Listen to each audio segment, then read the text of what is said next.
Ken, I want to start with you. Rick Gates testifying that he was involved in criminal activity with Paul Manafort. Yeah, that's right, Katie, and that part was expected, but he did solve a mystery for us just now. I just stepped out of the courtroom where the testimony was absolutely riveting. All along during this trial, the defense has been saying that Rick Gates embezzled money from Paul Manafort, and there was no allegation that the government has ever made that that took place. Well, it turns out that Rick Gates did do that. He admitted it on the stand, and he said that the only reason the government knew about it is because he volunteered the information. He was essentially faking expense accounts, so causing money to be wired from these overseas accounts that both men use that were outside the reach of U.S. taxes. And he said it was around a couple of $100,000 that he admits now stealing from Mr. Manafort. And he said this as part of this kind of ritualistic process that you see with cooperating witnesses, where they get up on the stand and the prosecution starts grilling them about all the crimes they've been charged with, all the crimes they're admitting to. And Gates is admitting to everything. He said that he was indicted with Paul Manafort on bank and tax fraud charges, and he is guilty of all those charges. And then he said he's guilty of other conduct, including this embezzlement that the government didn't know about. He talked about writing a false letter in an investment scheme and some other lies that he told in unrelated situations. He even talked about violating the terms of his bail when he was 15 minutes late for a curfew.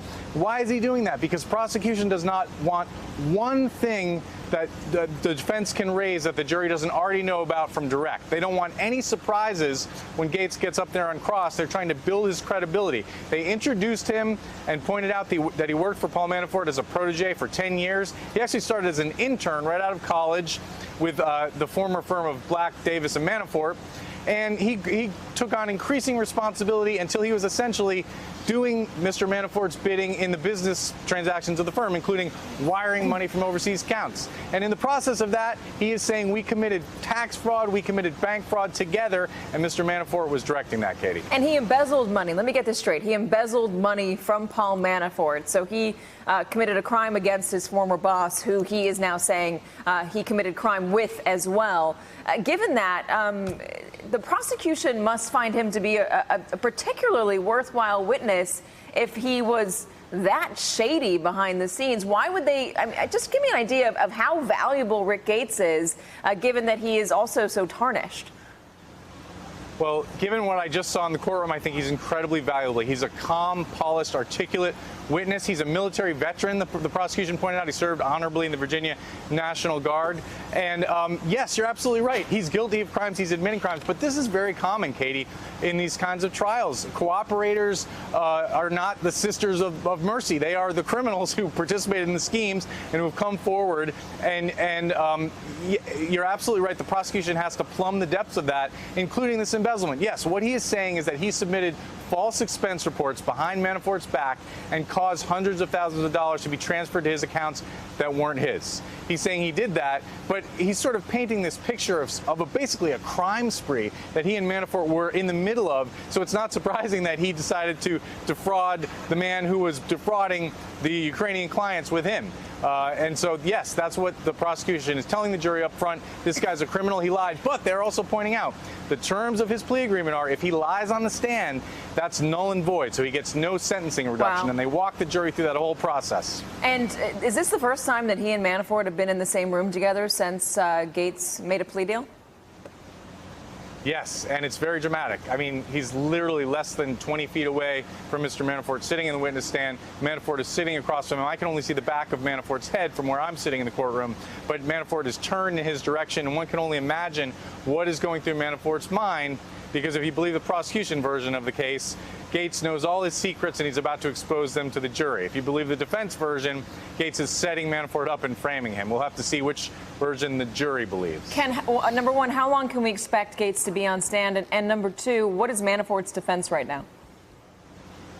Well, look, they were really motoring through Gates' testimony.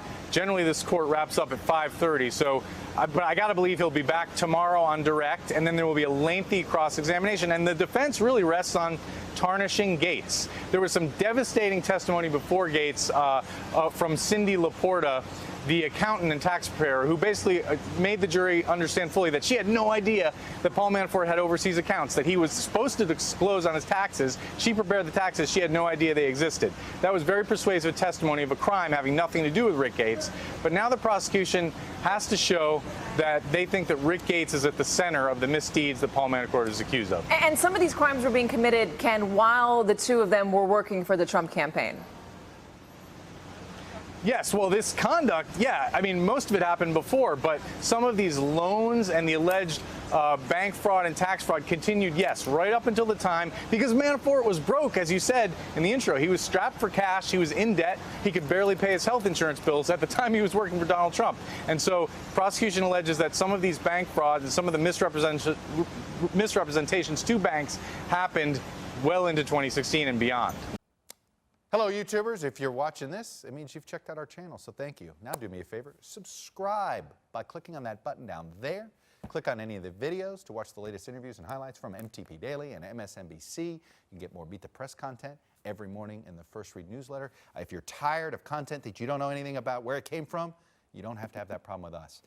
NBC News, MSNBC, MTP, and the Meet the Press mindset right here for you on YouTube. Subscribe now.